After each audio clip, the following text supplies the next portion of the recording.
Hi, this is Debbie of Debbie Collins Permanent Cosmetics. Thank you for joining today's tutorial, which is step 4, finally removing some hair. So haven't completely lost it. Hopefully if you've seen the step 3 tutorial, which is brow mapping, you'll understand why I look like a crazy and I've got black lines drawn all over my head. But for those of you who missed it, these are here for a purpose.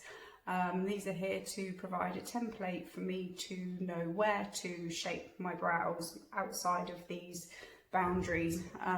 So if you haven't seen it, I recommend going back and watching it before you complete your hair removal treatment that's going to be in this tutorial. So at the end of step 3, we started to look at brushing the hairs up, and these were done. I trimmed my brows just a couple of, probably a week or 10 days ago, so they're not super crazy, or certainly not on this side. But using the pointy little scissors that we have, when I trim my brows, I always work in towards the centre. So it's a bit of a cat-handed procedure, and it's one of these things that you need to do and then do a tiny bit, step away, trim. Some people like a fuller, softer finish to their brow, more of a feathery kind of effect, which is beautiful. So all I would suggest doing is still making sure that they're trimmed, but I wouldn't take them down to the line. If you had your hairs were growing up nicely and you could get them even, but a little bit higher up, then that will give you that nice soft feathery finish that you're after. So one of the really important things with these, with doing anything to your eyebrows, is stepping away from the scissors or the tweezers or the thread, so that you don't get too carried away. So I'm quite happy with that. Just go in and check, and then do the same on this side. Now if you've got some really long, sorry this light's just so bright, if you've got some really long sections, you can actually use the brush to help hold them up whilst you just gently trim across. And remember, you're not wanting to make them any shorter than that template you've already put in. But immediately it will make a big difference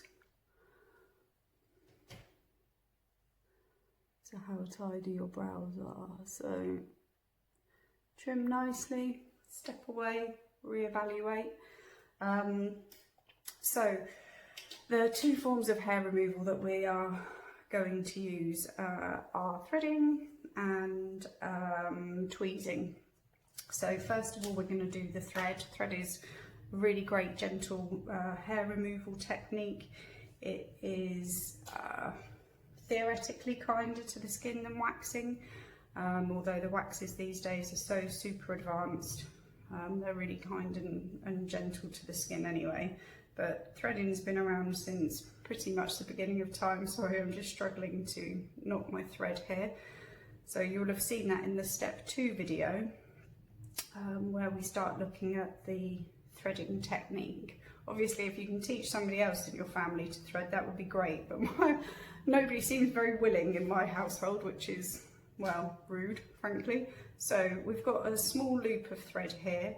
We're going to use it to work from one side to the other, and just placing it, sorry, my fingers are the wrong way around, against the skin, and then rolling your fingers in this motion, which hopefully you'll have been having a little bit of practice with. When you do it against the, so difficult to show, just try and do little bits at a time. You're not looking to take all of your spare hairs out, but this is really good for capturing all those fine little peach fuzz hairs. Now, when you're doing this to yourself, it depends. I have quite enjoyed loose skin on my eyelids. They're not super taut or stretched. And the key to most things with hair removal is having a really good stretch so that you can get to the hairs, which is why when you have other people do your eyebrows, you hold it and keep the skin taut. So hence this is a two-tool procedure or treatment that you'll be doing to yourself. So you might find that one side's easier to do than the other. But if you just do little bits at a time, then you should capture all your little fluffers. So there you go. Again, it's quite tricky for me to see with these lights. I find doing the underneath with these a lot harder. You can see how it can catch at the skin, but maybe that's because I am a bit older. So same principle though, always working in towards, you want to catch the hair in this section here, as we talked about in the step 2 tutorials. So just working around this way, and then hopefully you'll have got the majority out with that. So again, always tidy, stand back, have a bit of a reflect, have a look at what's going on, and then I would move to using my tweezers. These are Tweezerman tweezers. I love Tweezerman. Talked about them at least once or twice. And then what you really need to do is just to go in and remove any of the hairs that you haven't taken out with the thread. I think I mentioned in one of the earlier tutorials that I prefer to tweeze when I'm doing my brows myself underneath. And do you see how just stretching the skin like so? So if you do 4 fingers and thumb, no matter what it is that you're doing, if you make sure that the skin is taut, you come in underneath and take the hairs out. There must be an easier way. Well, there is. You would normally just come and see me and I would do them for you. But it's also quite tricky to do it in the light and film it at the same time. Lesson learned.